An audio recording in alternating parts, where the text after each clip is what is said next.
on va essayer de lire ce qui dit la Constitution, qui est notre boussole. Article 211 de la Constitution. Il est institué une commission électorale nationale indépendante dotée de la personnalité juridique. La commission électorale nationale indépendante est chargée de l'organisation des élections du processus, notamment de l'enrôlement des électeurs, du tenue du fichier électoral, des opérations de vote, des paiements, etc. etc. Il est institué.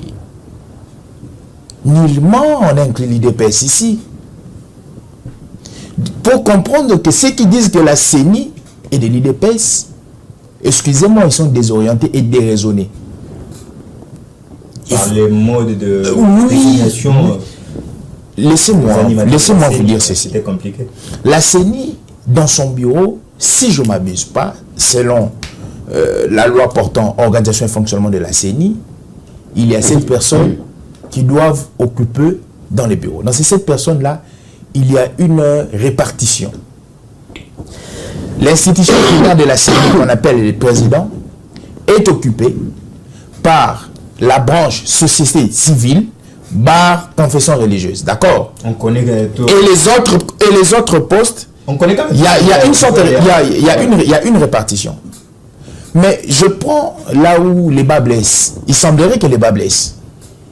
M. Kadima était un membre de l'IDPS. Mais revoyons le mode de désignation de M. Kadima. Nous avons 8 confessions religieuses. Dans les 8, il y a 6 qui votent. Et lorsque les 6 votent, les 2 s'abstiennent. N'est-il pas consensus? Il faudrait vous dire une chose.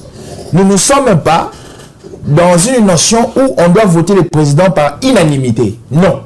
On doit voter le président par consensus. Okay. Le consensus dit ceci, lorsque le quota est atteint, lorsqu'il y a une certaine majorité par rapport à ceux qui doivent voter, la décision passe. L'unanimité, il faudrait que toutes les personnes adoubent cette vision, cette élection. Nous ne sommes pas dans ça. Le processus électoral. Je pense que ce qui doit cartographier le processus électoral, c'est l'impréparation de l'opposition. Dialogue et... C'est le dialogue. S'il doit y avoir dialogue aujourd'hui, il faut se poser la question, il doit y avoir dialogue. Pourquoi? Mais l'opposition parle des élections. S'il vous plaît, l'inclusivité des élections, comme mon frère a dit, elle est facultative. Mais le droit à l'organisation des élections est obligatoire. Vous allez comprendre. Parce que une élection, c'est inclusif. Moi, je pense que lorsque vous et moi, on s'est dit que nous avons des velléités pour la gestion de la chose publique et nous allons postuler. Alors, si une personne se voit dans l'incompétence financière, intellectuelle et populaire de pouvoir postuler, est-ce que vous allez épingler la notion de l'inclusivité? Non. La question du dialogue, je vais finir par la question du dialogue. Rapidement. Nous sommes face à 2 choses.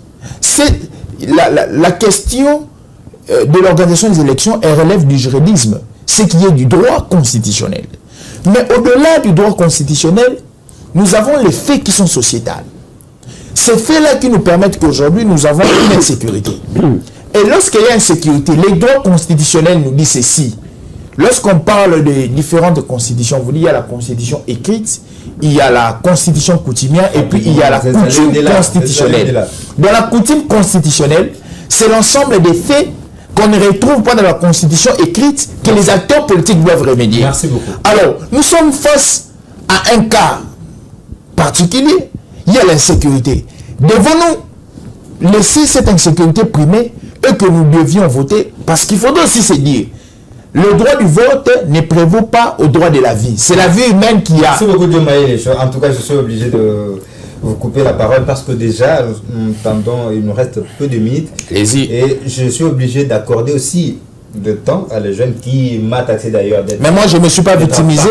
Je ne me suis pas victimisé. Mais c'est justement parce que vous avez donné la parole en premier. Je ne me suis pas victimisé. Il se pose déjà un grand problème. Déjà, la CENI, dans toutes ses prérogatives, veut toujours un processus crédible, apaisé, transparent. Alors, elle est prête à accueillir toutes les parties prenantes Notamment, on parle de Fayoulou, Katumbi, Matata, même vous, les BAT également, qui